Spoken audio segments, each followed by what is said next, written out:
Is it?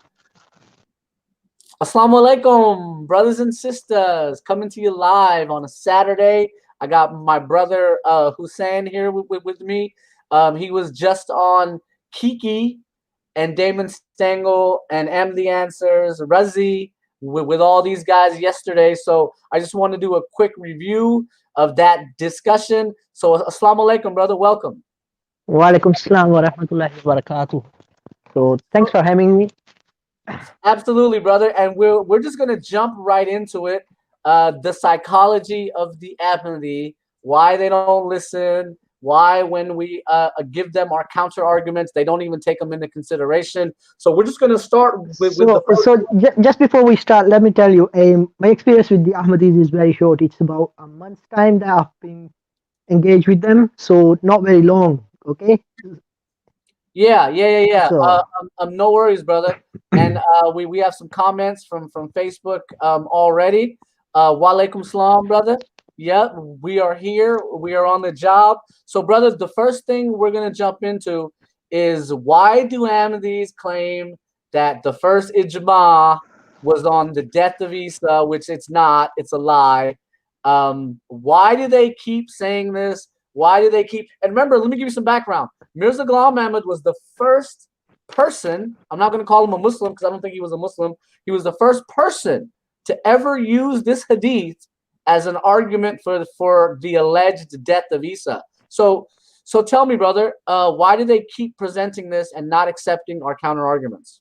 so see, the thing with that hadith is they saying there were 3,000 people, so it's like a testimony of 3,000 people, which should overshadow testimony of few people or the 12 scholars for last 1200 years, which is ridiculous. You can't do that, because the thing was that Prophet Muhammad was quite clear that if I'm here and the judge shows up, I'll deal on your behalf with him.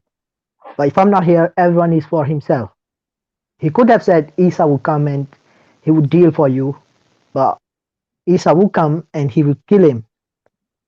Now the issue with that is the ayah that they recited. It says many have come, many, not all have died.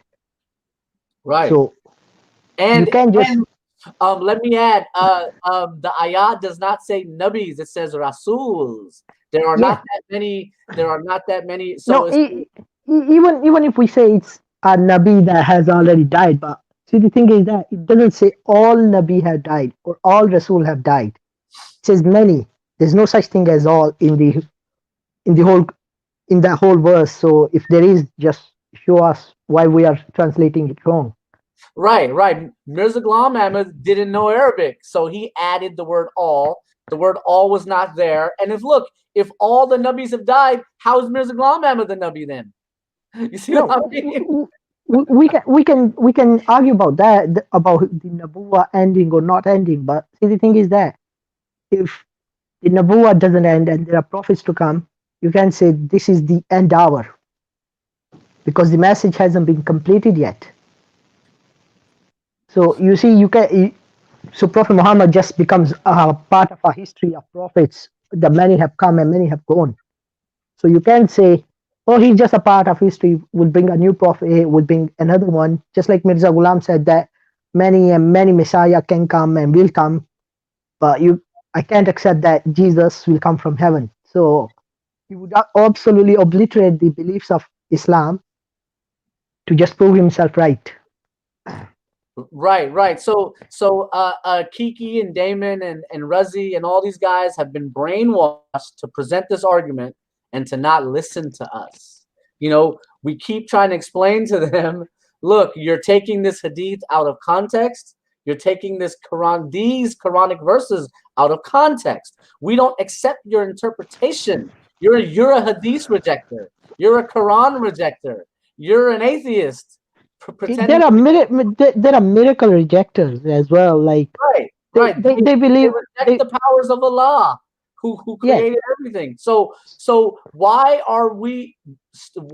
do they think we follow their interpretation? We'll never follow any of their interpretation of any Quran, any Hadith. It's all wrong interpretation. But they're brainwashed so bad so bad that they can't get past it. So Damon is actually the same age as you. He was 17 years old. He converted to Ahmadiyya because they showed him respect, and he was Yeah. never shown respect ever. He was the average white guy from Oshkosh, Wisconsin. They all treated him like trash. He didn't No, graduate high school. see, it's best not to talk about people's personal life. Right, right, So right, right. I would So the only reason I bring it up is because the guy's been trolling me for 4 years. He's made the worst allegations on me. They are using him as a pawn. That's why I bring it up. And he says he's autistic. He's claiming, he's telling the world that he's mentally disabled. So I'm like, why are they allowing this? But so Damon never knew the arguments. He never knew the Quran. He accepted Ahmadiyya without knowing Arabic, without knowing Urdu, without reading the Hadith. He accepted it. So once he accepted it, he's all in. So then he goes and finds the arguments and he makes them without thinking for himself. That's the reason I was explaining it, brother. that's absolutely fine, but I'm at least bit of interested in people's personal life. It doesn't look nice. Like I've already said to Damon that it was wrong of you uploading anything regarding your personal life, what you did in your past, and same goes for me. But see, when it comes to prophets, Isa alayhi Islam, Mirza Ghulam, the alleged prophet, they claim him to be prophet, but we don't. Prophet Muhammad, even their caliphs, our caliphs, their life do become doesn't. It's not personal anymore. It becomes an open chapter, open to criticism. So that's a point that we use it, but we can't insult it. But see, the thing is Right. that there are stuff in their books that if I were to start reading them, I would start insulting on the spot. So that's why I just avoid it altogether.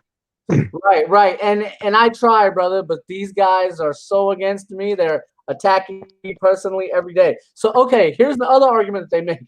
All of them make this argument. They say, why didn't the Sahaba object and say, no, Isa is alive? Brother, no one has to object. No one, that's a silly argument. Why didn't they object? Why didn't they why didn't It, they say other things? it's like saying, for example, you've got a kid, okay? Hazrat Umar Hazrat Umar radiallahu anha was very angry. He took a sword and he started shooting at people who said, Prophet Muhammad has died. I will slay him on the spot. They claim, oh no, Hazrat Umar was very sad and he was not feeling right. No, he actually took a sword and he started to say, whoever says that Prophet Muhammad died, I shall slay him down. So that's when they said this verse for Umar Raziallah to calm down. It was not to show to the people, oh no, no, look, Isa alayhi Islam is dead, Musa alayhi Islam is dead, everyone is dead, so Prophet Muhammad died, that's no big deal. But you can say that way, but that's not the case because they knew Isa alayhi Islam would come back. He's not. Right. So Exactly. And but when we give them our counter argument, they're they not. they don't See, listen. the thing is, they don't listen at all. Like, see, there's this argument in 1794 where it talks about Prophet Muhammad saying that Subhan. Sorry, just give me a second. Yeah, Uh, I'm gonna try to pull it up. Yeah, go ahead, brother. so it says that. Just give me a second. If I can find. So it's not 94. Yes, it's 94. Sorry, 1794, and it says Ankalu Abasallahu Basharan Rasula. So has Allah sent a human being as a messenger? So it means like it was sent as a messenger. So in this point, in 1794, let me just get it. It's just I've got the tafsir here. So just give me a second.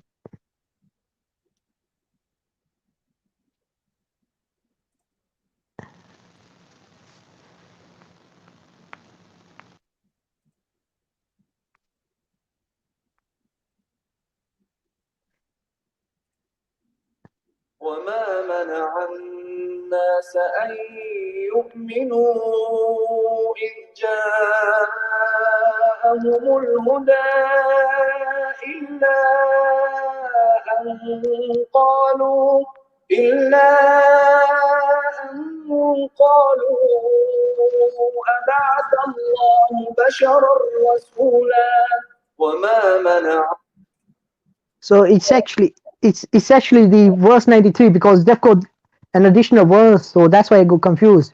Right. So they use the word kul subhana, say that your Lord is holy is my Lord, and Rabbi hal kuntu illa basharan rasula. Right. That I'm anything else than a human being who bears a message.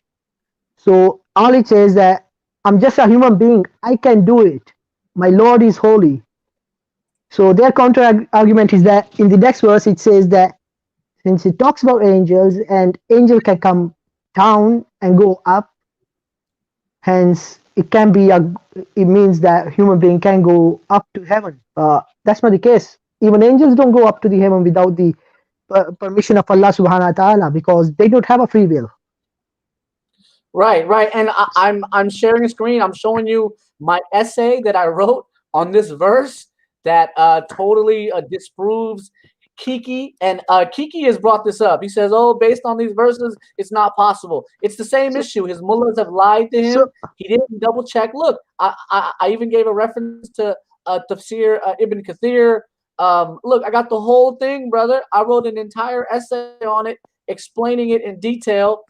And So what's see, funny is, if we pull up the any tafsir, it says that if Allah willed, He would have done it. If Allah hadn't willed, He wouldn't have done. So it's all about the right, will of Allah. So what they've done, they turned the will of Allah into a law, which Allah can break it. But the thing is that He's the lawmaker. He makes His own laws. You don't force your laws on Allah subhanahu wa ta'ala just to prove your point. Like He can raise the dead people.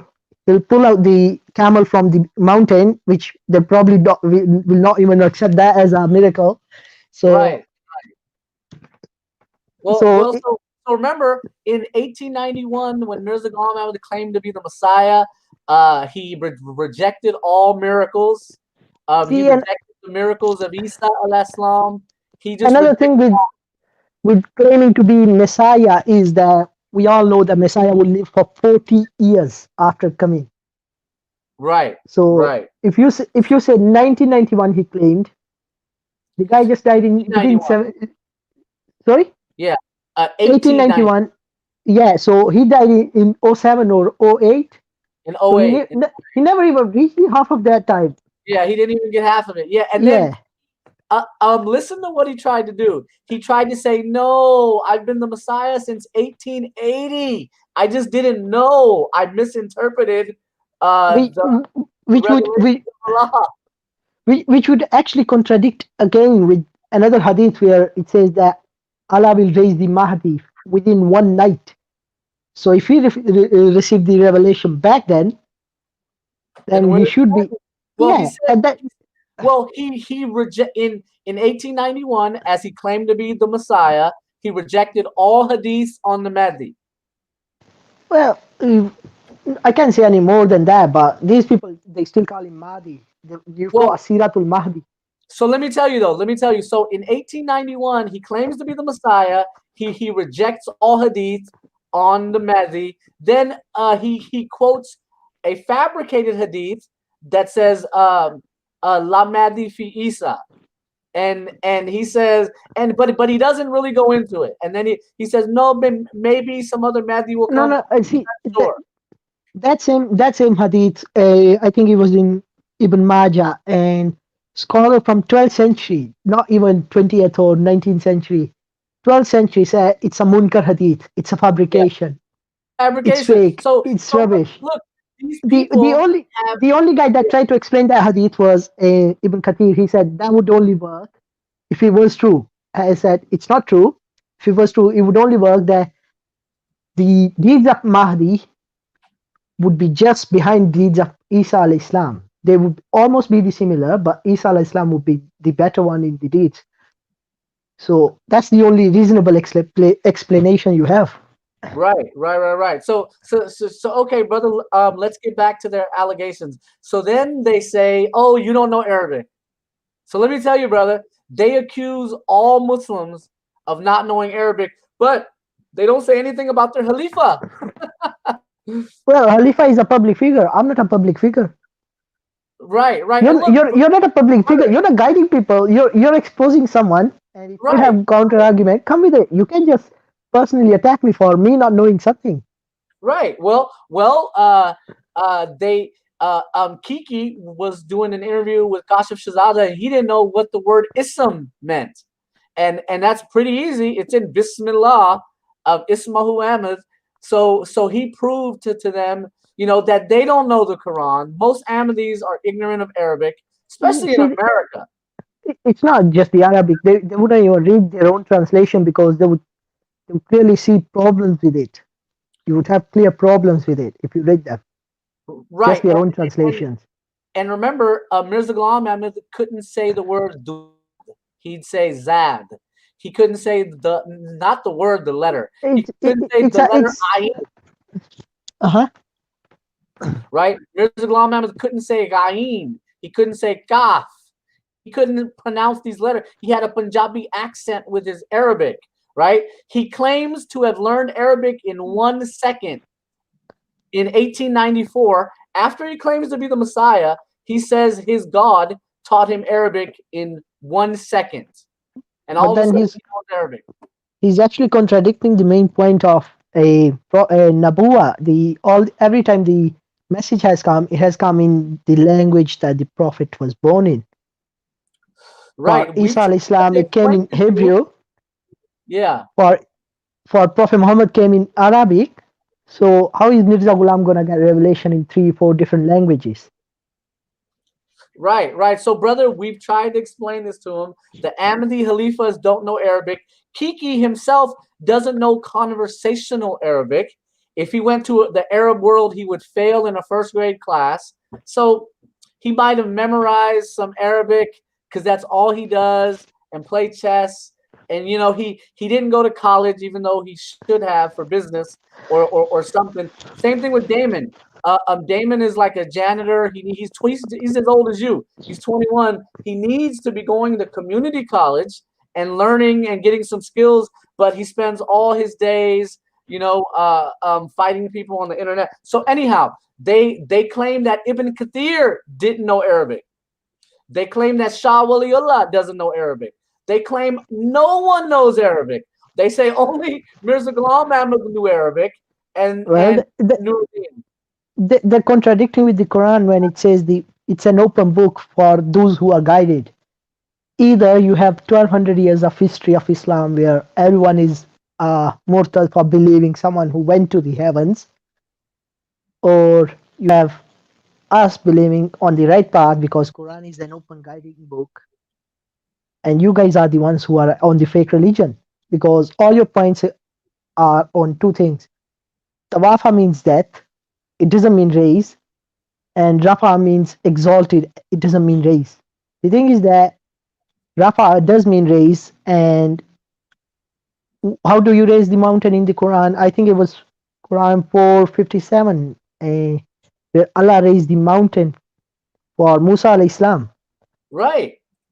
So, so was the mountain raised as in a higher position of what, spiritual level, or was it raised physically? Now, Right. And not just that, the heavens are raised above the earth. yeah. So That's 88:18, chapter 88:18. You see what I mean? So for Musa, it's chapter 2, verse 127, I think. So no, yeah, it was in Quran 4 a something for the mount to be risen because yeah. Let I was me going. pull it. Yeah. Oh, it's 4:154, maybe. Here, let Yeah, me. 4154. All right.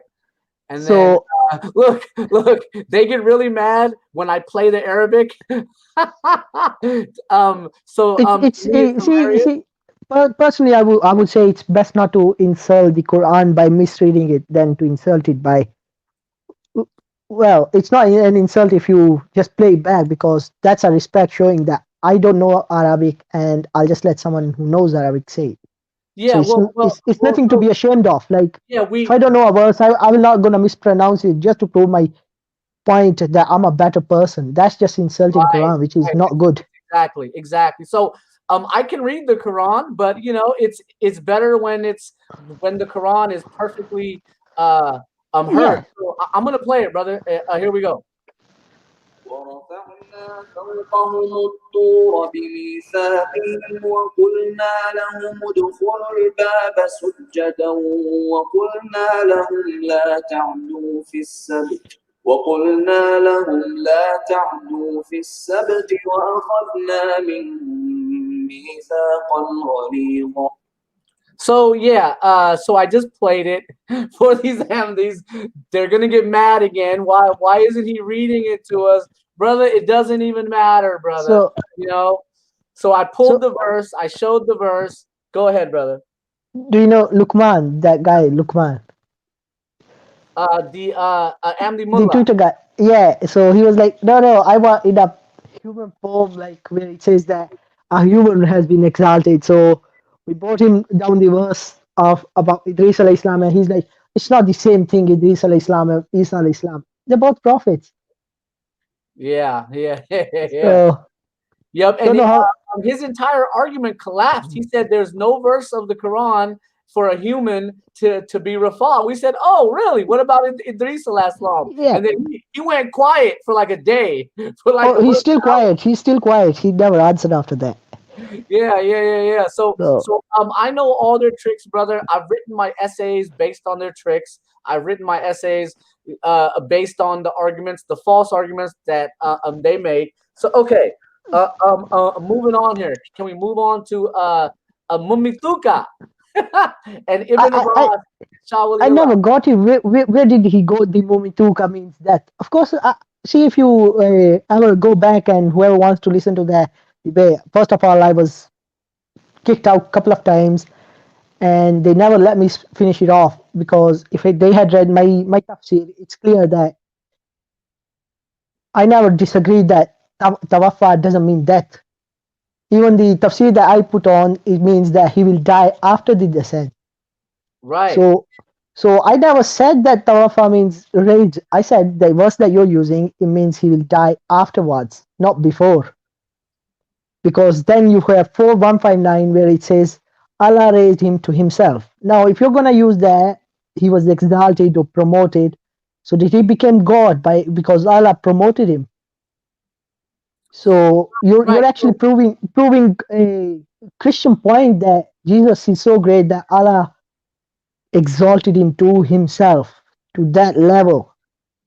So how does that work? Like, yeah, so if you can see the screen, yeah, there is a hadith in Bukhari where Ibn Abbas says "Mutawafika" means "I'll cause you to die." However, they fail. They don't want to show the rest of the research. The rest of the research, even from Suyuti's tafsir, he says this means after he comes again for the second yes. time, right? And then look, I even posted a Tanwir al Mikbas of Ibn Abbas, and then what about Ibn Abbas on all these other verses, brother? Look, if they go and do what was Ibn Abbas trying to say, but they don't care, brother. This is what I keep telling you, brother. These guys don't care. They lie, lie, lie. I grew up with Kiki. He lies about everything. He's a guy who will come up to you. He used to do the tabligh in front of me. He would never tell anyone he believed Jesus died in India. He would never tell them. Because this level of deception he's So been see, taught since he was a kid. another thing is that if Jesus died in India and we take that point, okay, that's correct. He dies, but we can't say he died in India.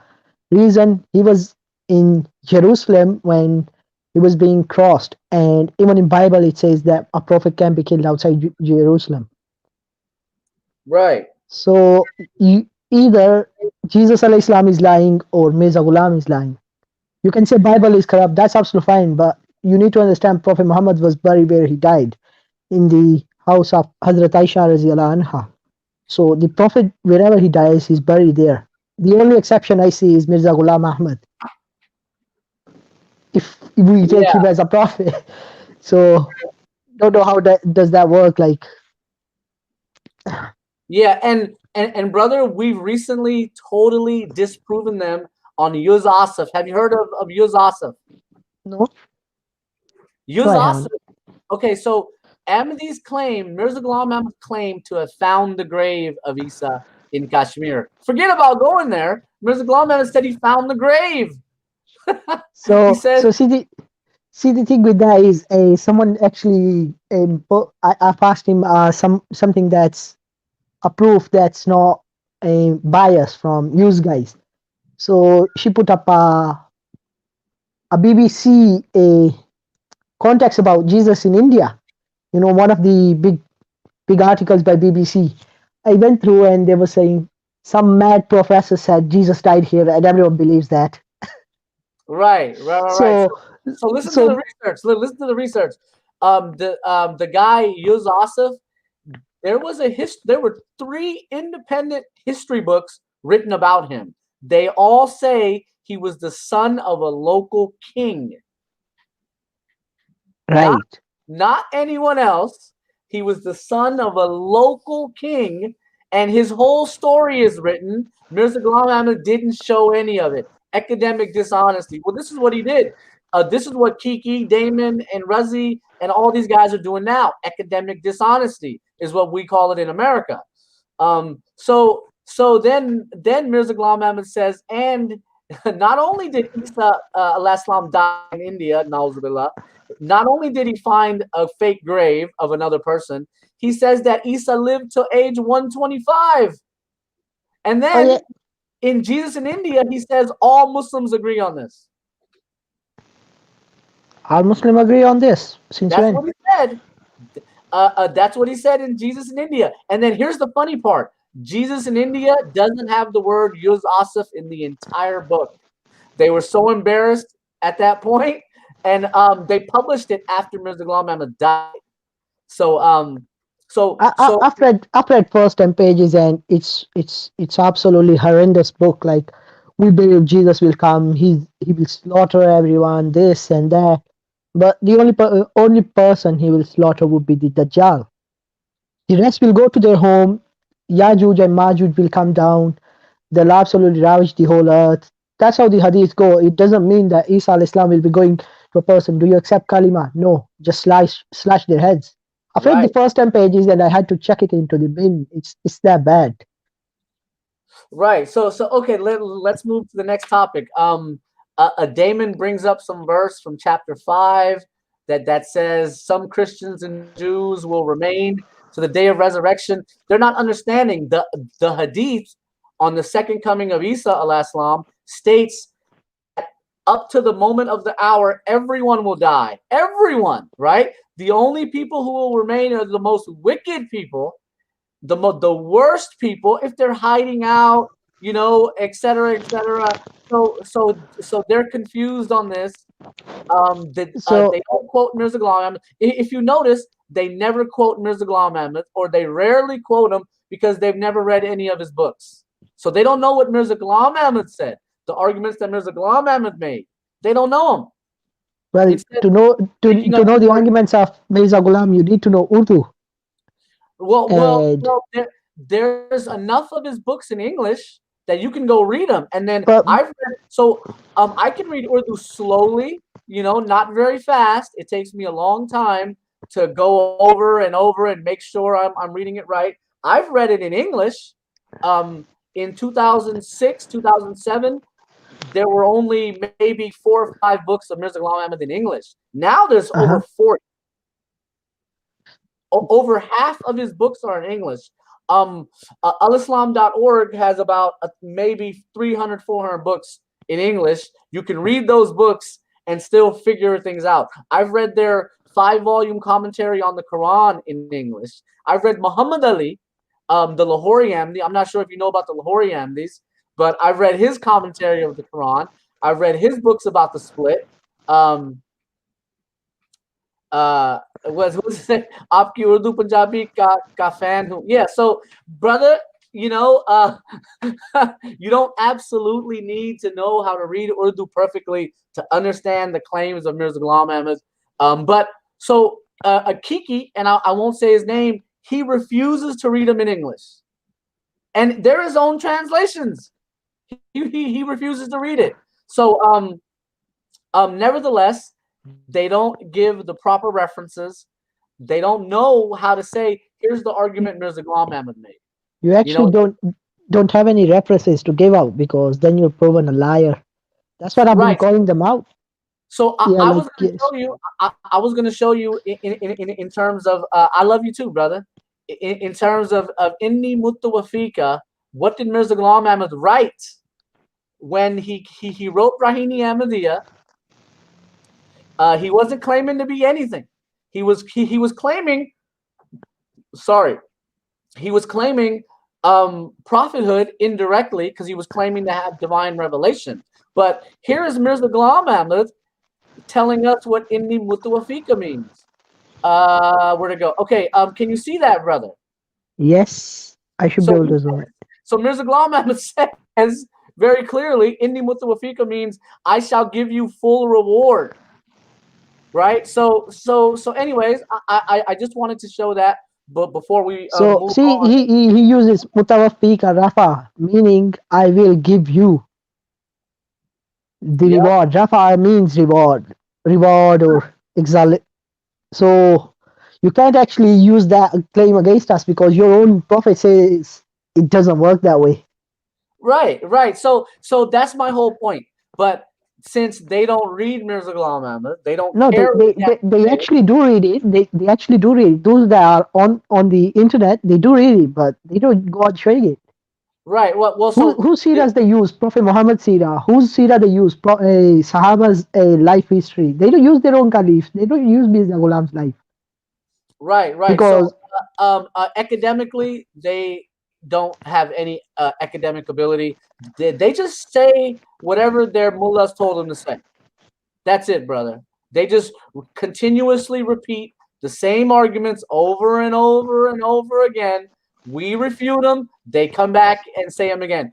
That's why in Pakistan they're not allowed to do tabligh anymore, because it caused too many problems. You know, they started a riot in May of 1974. I don't know if you know about this. I actually read someone writing about it. So their third caliph was who married a 25-year-old.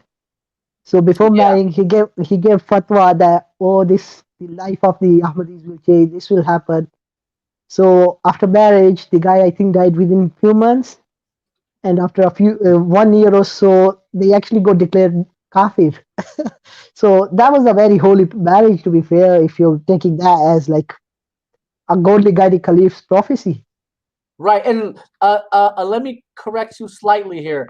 The Pakistan government was so nice to them. They did not declare them kafir. They declared them non-Muslim for the purposes of the Constitution, not in terms of we're Allah or anything like that. They said Oh no, for Khatm Nabuwat, which they use Khatam as like in Urdu word, which my friend yesterday, Islam Wins Again, he came up, his name is Yahya, he came up and said, I'm an Arabic person, and Khatam, every single one agrees in this verse context means the last, the final seal of prophet. Right. So then look, they misquote Qasim Nanotwi, and they twist what he wrote. They twist what Shah Waliullah wrote. They twist. Not only do they twist Mirza Ghulam Ahmad and what we say and do, they twist everyone. Right. So let me get something from Shah Waliullah's book. I was just reading about it yesterday. I think I discussed with you about it.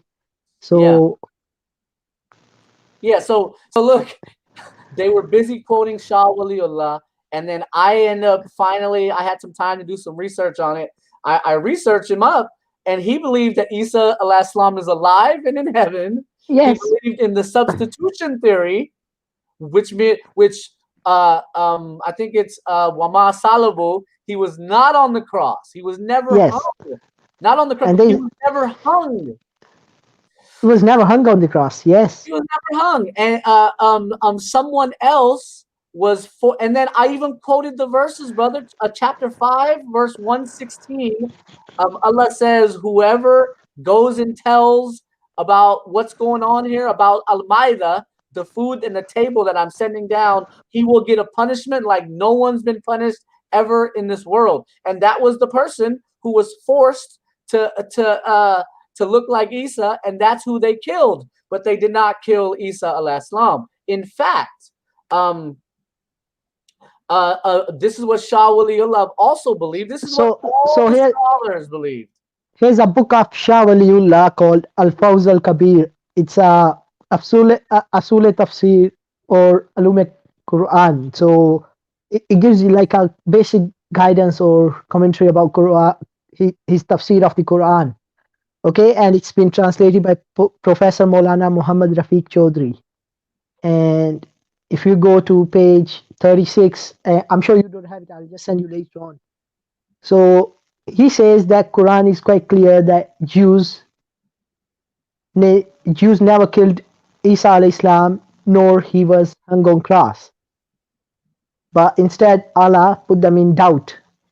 And the current Bible that has the version of Isa was put on cross, and when Isa alayhi salam spoke to them that I've been on the cross and I've been taken off, it doesn't mean that.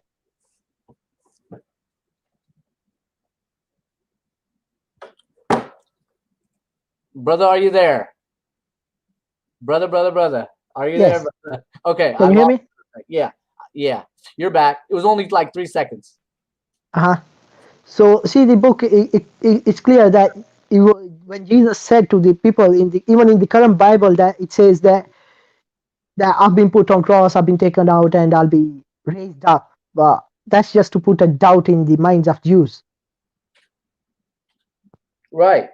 So I just need to translate it. It's quite difficult to do even for me to translate it. So just to show you, like even he believes that Isa alayhi salam was risen up, and even his Hawariyuns, one of the books called the Barnabas, Bible of Barnabas, the Gospel of Barnabas, says that the roof of the house was ripped apart, 2 angels came down, Isa alayhi salam was put to sleep, and he was raised up. Right. So again, and remember, Mirza Ghulam Ahmad quoted the Gospel of Barnabas. But again, academic dishonesty. All these people are dishonest. I can tell you, I grew up with Kiki. Everything he said is a lie. Every time an Ahmadi speaks, it's a lie.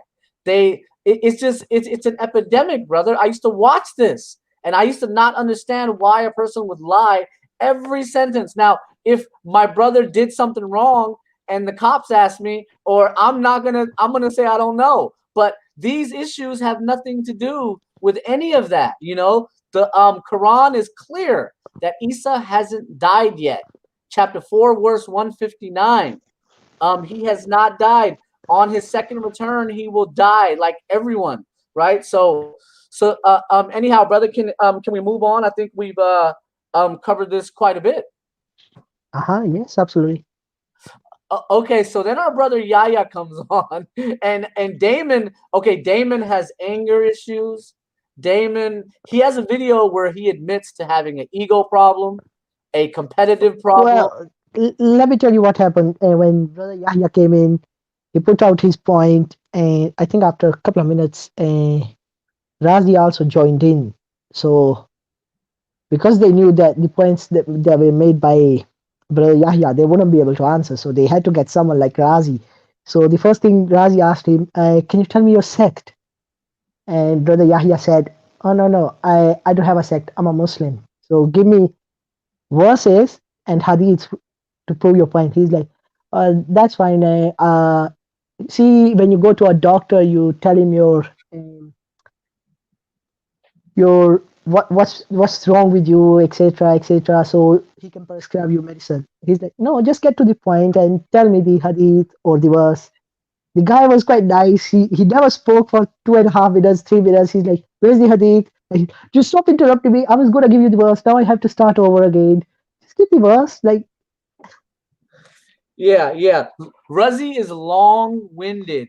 Let me tell you what I mean. He's memorized the arguments that they've told him to give that take a long time to explain. It takes Yeah. 5 minutes, and no one wants to hear it because a lot of the things he's saying are insulting. So check this out. Let me tell you the story about prophethood. And first, brother Yahya, if you're listening, Islam wins. Next time we'll bring you on and let's talk about these guys. But check this out, brother. Remember, so let's go back. 1880, Mirza Ghulam Ahmad says that his God speaks to him. He's basically claiming prophethood, right? No, see, the thing is that God can speak to him. He's a waliullah, but he Right. doesn't speak in like in a person. It's like he sees signs. A waliullah sees signs and he acts through them. Right. So So Mirza he Ghulam could. Ahmad was taking it a step further than that. And Razi admitted that Shah Waliullah got some revelation. Brother, you can get revelation as a muhaddis. We're not objecting to that. We're not saying a muhaddis or a wali could get some type of communication. There's 146 the prophethood, right? So you can't go beyond that. Mirza Ghulam Ahmad was claiming to have verses of the Quran revealed upon himself. He said, "Inna atayna kal kawsar" was revealed upon himself. You see what I'm Oh, saying? yes. He claimed over 30, 40 verses where Rasulullah is mentioned and referring to Muhammad, peace be upon him. He says he got those verses. So I don't. this caused him to be declared a kafir in 1884. They called him a kafir, and he denied the miracles of Isa. So the ulama, the Ahl Hadith, which were the people who read his nikah in 1884, they wiped their hands from him and said, "We have nothing to do with Mirza Ghulam Ahmad." Right? So listen, brother. Oh, and I have a comment. Um, yeah.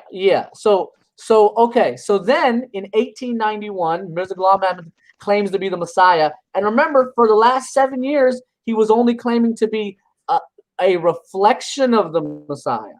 He wasn't claiming to be the Messiah. He was claiming Masih, like I'm the Messiah in a mirror, right? So in 1891, he says, "Oh, I got it all wrong. I've been a Messiah this whole time."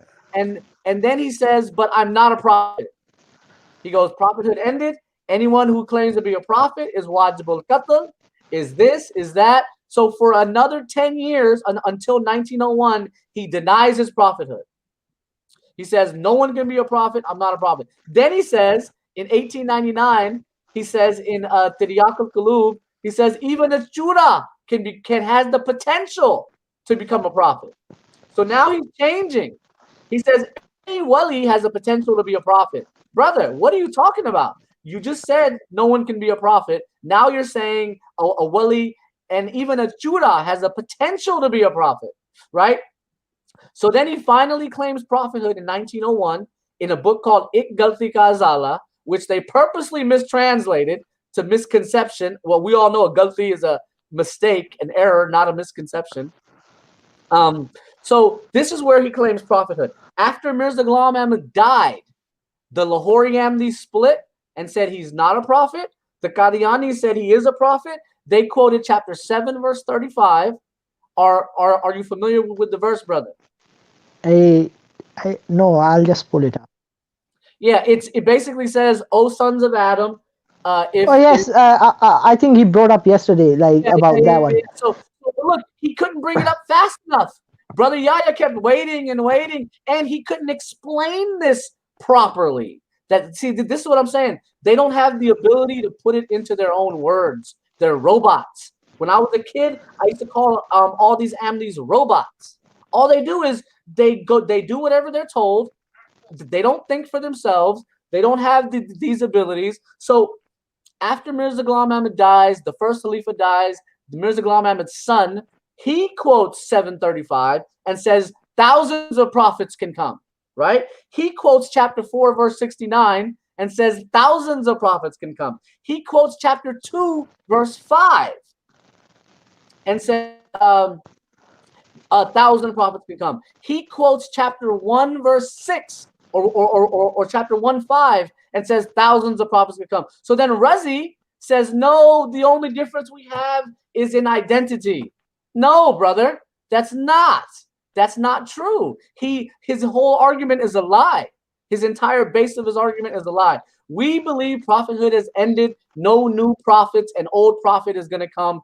End of the story. Ahmadis believe thousands of additional prophets can come, right? But they won't allow it. Their Khalifa says anyone who claims to be a prophet, he kicks them out, right? So now they're saying 100 years later, only Mirza Ghulam Ahmad was a prophet after Muhammad, peace be upon him, Nauzubillah, and no other prophet's going to come. Now they're saying this. So now Mirza Ghulam Ahmad is the last prophet, right? So these are the mistakes these guys are making. It's totally ridiculous. Brother Yahya was asking this over and over and over. What are your comments on this, brother? Well, I really can't. Sorry. No, go ahead, brother. So I was just reading the 735-36 tafsir Ibn Kathir. It's a brief tafsir, and it says walikulli ummatin meaning of each generation and nation.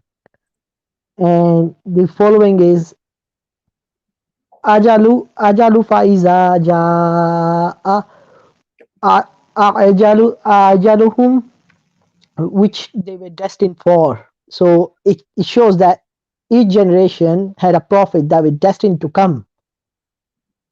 Right. So Allah then warned, it was back then that Allah warned them that Allah has sent messengers who convey to them His ayah. Allah also conveyed good news as well as warning. That's just the tafsir I'm reading. So meaning that was not a new verse. It was revealed to previous people that we have sent prophets to you. It will come to you, and you need to explain. You need to admit them. But when Quran came and it says Khatamun Nabiyyin, it means the seal of prophet. But the thing is that they don't understand. We are missing, I think, eight qira of Quran. So 8 versions of Quran missing, because Quran was revealed in 7 qira. So if we bring those ones up, which we don't have it, unfortunately, you would know that the verse would explain Khatam and Khatim, meaning the best and the last. Right.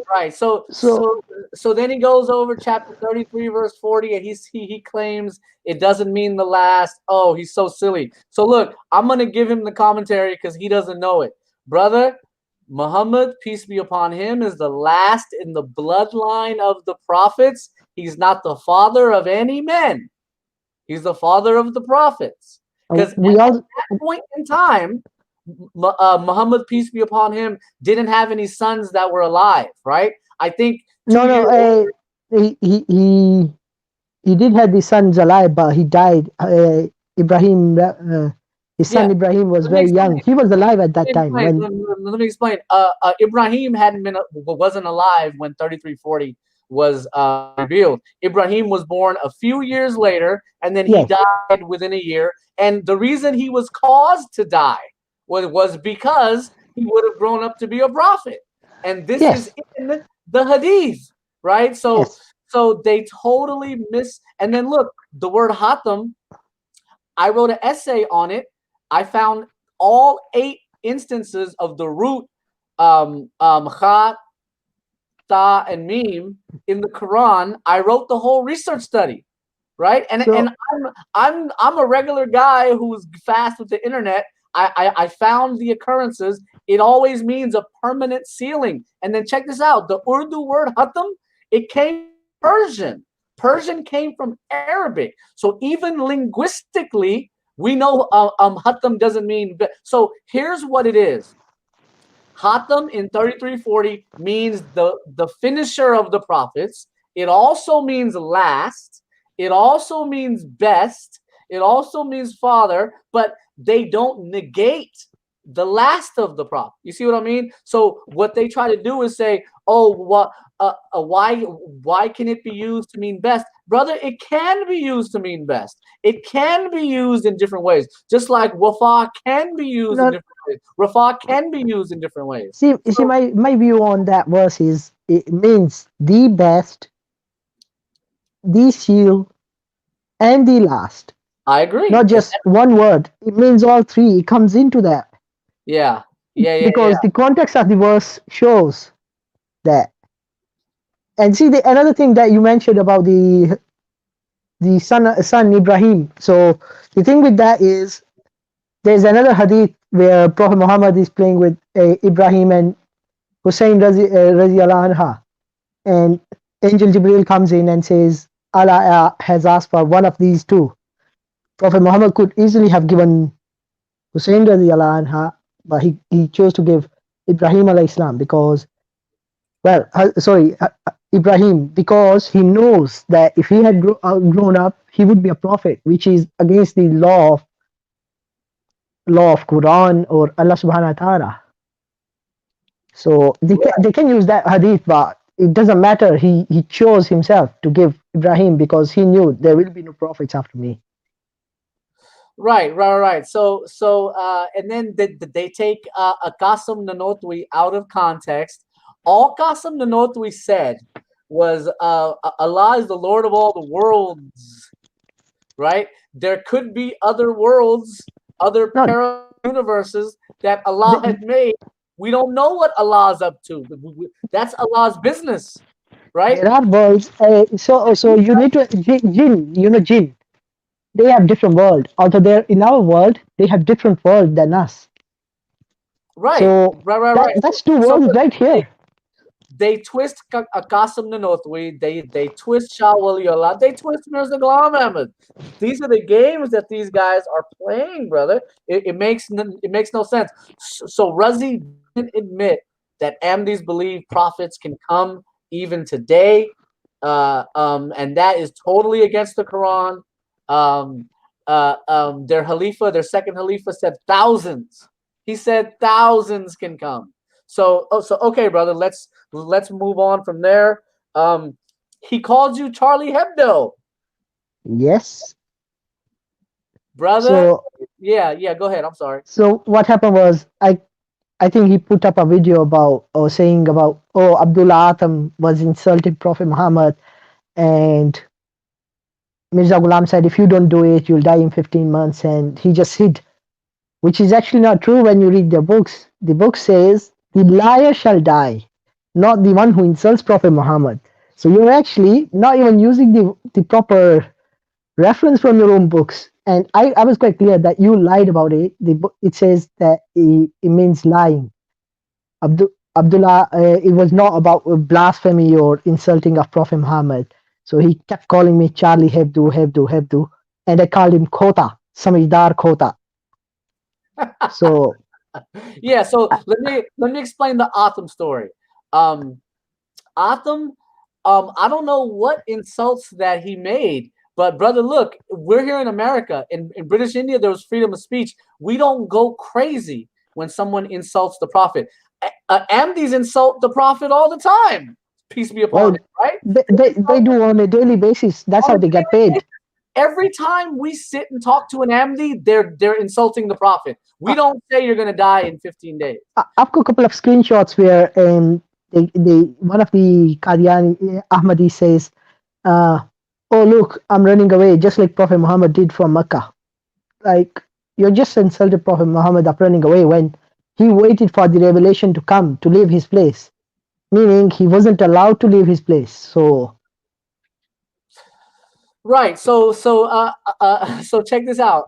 Ahmadis claim, he was insulting the Prophet, peace be upon him. Then why did Mirza Ghulam Ahmad have a debate with him in the first place? Because they're claiming 10 years before the debate, he wrote a book where he insulted the Prophet. So why is Mirza Ghulam Ahmad having a written discussion, a written debate with him in the first place? He shouldn't even be having this. Why is he having that claim after 10 years, not when he made that claim? Right. So So let me explain. So he agrees to meet with him in Amritsar, and agree to have a written debate for 15 days at the house of Dr. Clark. And Mirza Ghulam Ahmad shows up with his team. This was the only Christian he ever debated. Now the Muslims of India are the enemies of Mirza Ghulam Ahmad. So why would we support him? He's a kafir. A kafir is having a debate with a Christian. We oppose both of you. Right, right. We don't take anyone's side. We're saying that Mirza Ghulam Ahmad is worse than the Christians. So the Christians are Ali Kitab, right? We show love to them, especially if they're debating a kafir. So at the end of the debate, first off, Mirza Ghulam Ahmad was asking Atam for a mubayla. And remember, no Muslim in the history of Islam before Mirza Ghulam Ahmad ever had a mubayla. Muhammad, peace be upon him, talked about it. It never happened. Abu Bakr never did it. Umar never did it. Usman never did it. Ali never did it. The Hanafis in Mughal Empire never did it. The Hanafis in the Ottoman Empire never did it. The Malikis in West Africa never did it. The Shafis in East Africa never did it. So he's asking Atam for a mubayla. Atam says no. They have this written debate. Atam destroys him. Atam brings in a deaf, dumb, and a blind and says, hey, you're the Messiah, cure him. Mirza Ghulam Ahmad flips out. On the last day of the debate, he says, you're going to die in 15 months. Who does that? Who says that to someone? I'm having a discussion with you, and now I'm saying you're going to die in 15 months. Then 15 months expire, and he doesn't die. Right? So then Mirza Ghulam Ahmad said, no, he repented. we need to take into consideration Abdullah Atom was 66 years old as well. So he wasn't a young man, he was old. And by that time, if you're past 60 in those time eras, you're like a superman, superhuman. Right, So by Ghulam claiming that, oh, he died after 6 months. Well, he's 66 years old. You're expecting him to live for 70 years old? Yeah, another 70 years? So listen, brother, he outlived the 15-month prophecy. In fact, Mirza Ghulam Ahmad lost so bad, 2 or 3 Ahmadis left Ahmadiyya and became Christian. Yes, right? I've heard about it. I was reading about it, yes. Yeah. So it's an embarrassing loss. Whose side should the Muslims take? An atheist, Mirza Ghulam Ahmad, or Ali Kitab? We would always prefer the Ali Kitab over the atheist, brother. Like, what is he talking about?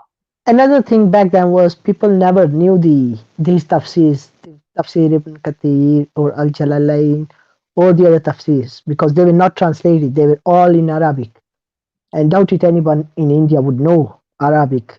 They would, Right. of course, they knew, but not people like me or you. We can go online, we can put up the Arabic and it comes up the translation. We can read it.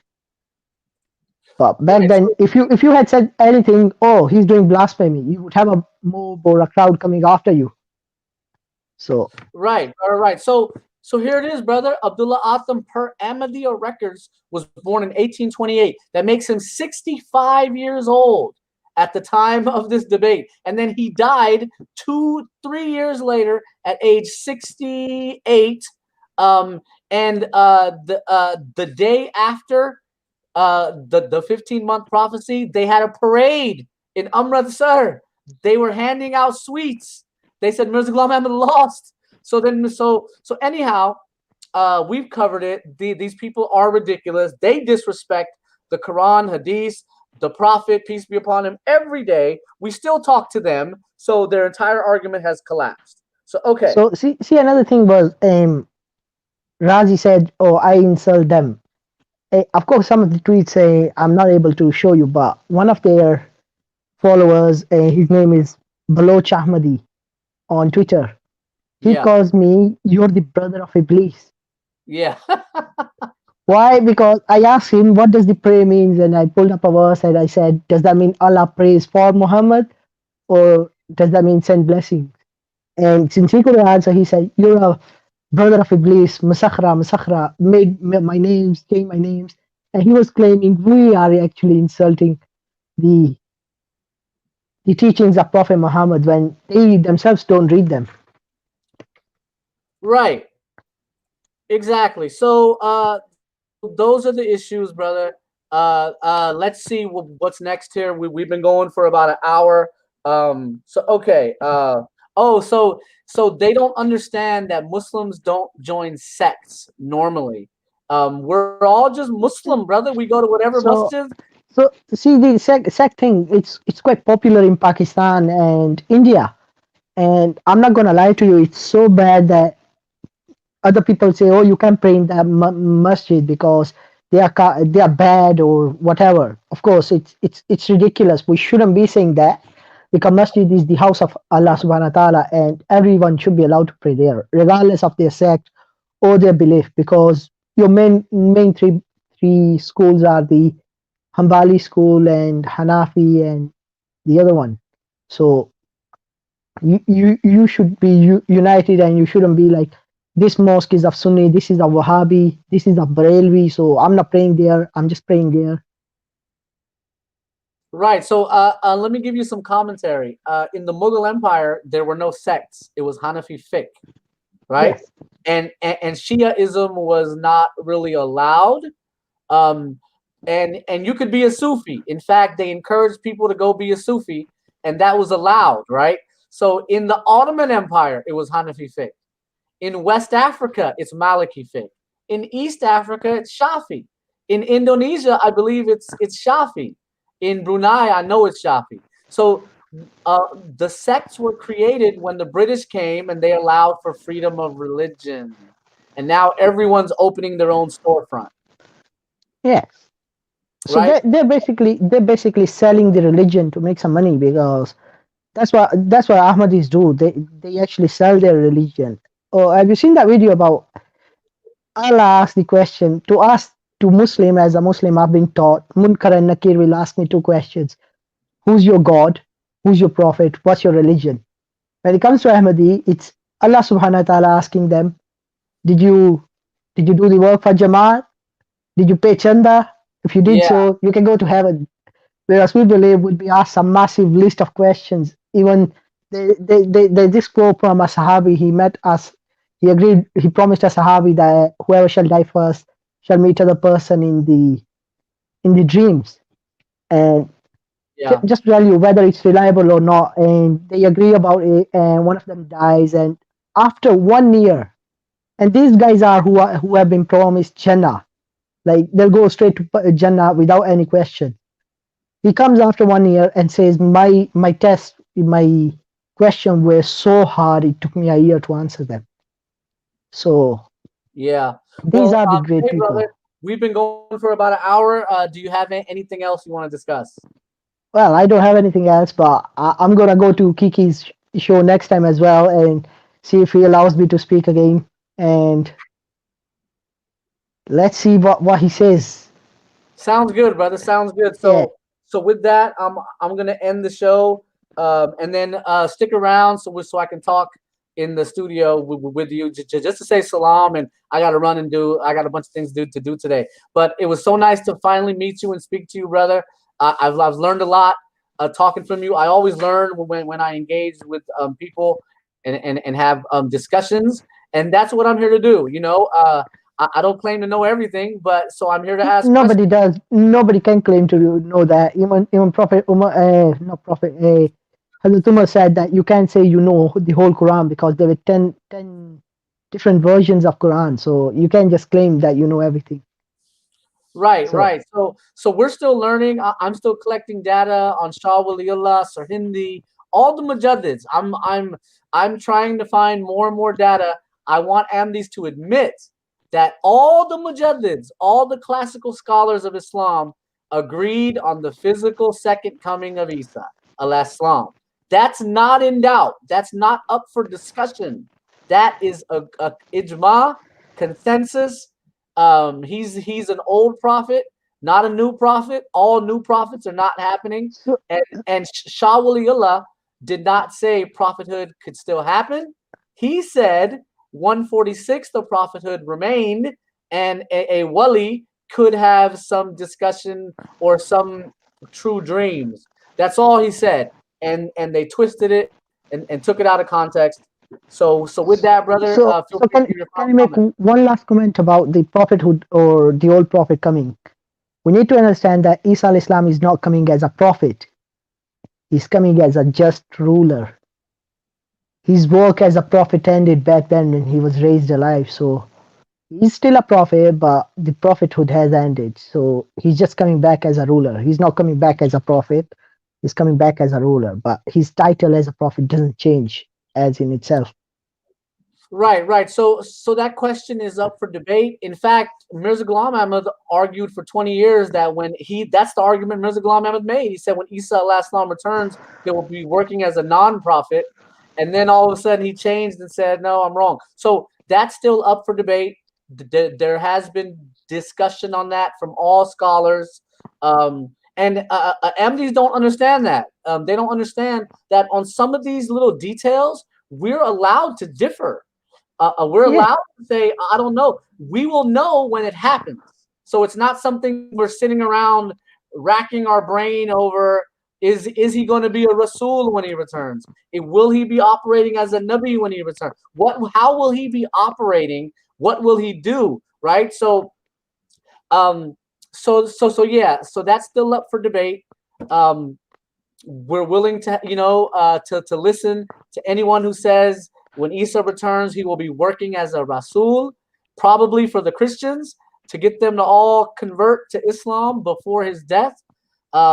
He might be working, so it's up for debate. It's up for debate. So anything else, brother, and I'll close the show. no, I'm good. Thank you very much. Okay, sounds good. With that, ladies and gentlemen, and look, we don't do these shows and let the viewers decide. We don't care who the viewers are. We don't care what they're watching, what their opinions are. We're here to discuss the truth, the facts of the matter, not you give your side, I give my side, and let's have a competition. I don't compete. We don't compete when it comes to Islam. So with that, ladies and gentlemen, assalamu alaikum. I'll catch you next time.